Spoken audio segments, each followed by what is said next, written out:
পড়ছো। তারপর ময়মনসিংহ 2023-এ দেখো যেটা আসছে, এখান থেকে দেখো কয়টা কমন পড়ছে আমাদের। ময়মনসিংহ মনে হয় এটা কোনো কমন পড়ে নাই, ঠিক না?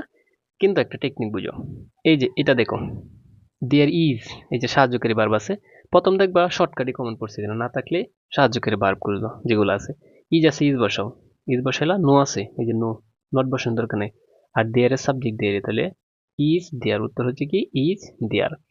তারপর কোনটা দেখবা সাহায্যকারী ভার্ব আছে, এই যে এটা আছে সাহায্যকারী, শুড আছে শুরুতে, তাহলে শুড বসাও এটা, এই যে শুড। তারপর নট বসাও, শুডেন্ট। তারপর দেখো দা আনফিট, দা আনফিট মানে প্রথমরা, যারা প্রথম হয় আর কি, এজন্য এটার পরিবর্তে হবে দে। ঠিক আছে, কি হবে দে, তাহলে স্টুডেন্ট দে। আর কোনটা বাকি আছে, এই যে হি লেট আছে, লেট, হি লেট, লেট হচ্ছে কি হি লেট মি, এই লেট হচ্ছে মূল ভার্ব, তাহলে এটা হচ্ছে ভার্বের টু ও থাকে, আবার এটা ভার্বের টু ধরতে হবে যেহেতু এস নাই। এটা মনে হয় তোমাদের ভার্বের না ফর্ম না পারলে পারবা না, তাহলে উত্তর হবে didn't, didn't he, didn't he. তারপর এটা দেখো, এই যে দা টাইটানিক স্নেক, মানে টাইটানিকটা ডুবে ছিল, তার মানে এখানে ভার্বের টু আছে, এই যে স্নেক, তাহলে ডিড হবে। তারপর নট, ডিডেন্ট, দা টাইটানিক হচ্ছে ইট, টাইটানিক বস্তু, তাহলে ডিডেন্ট ইট।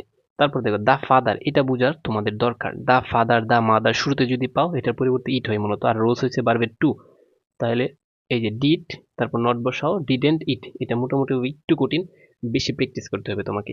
ঠিক আছে, দা ফাদার থাকলে ইট হয়, দা মাদার থাকলে শুরুতেই the father the mother the sister এগুলো থাকলে ইট হবে। আর রোজ হচ্ছে ভার্বের, রোজ কিন্তু গোলাপ, বাট এখানে কিন্তু ভার্বের টু ধরতে হবে এটাকে। ঠিক আছে।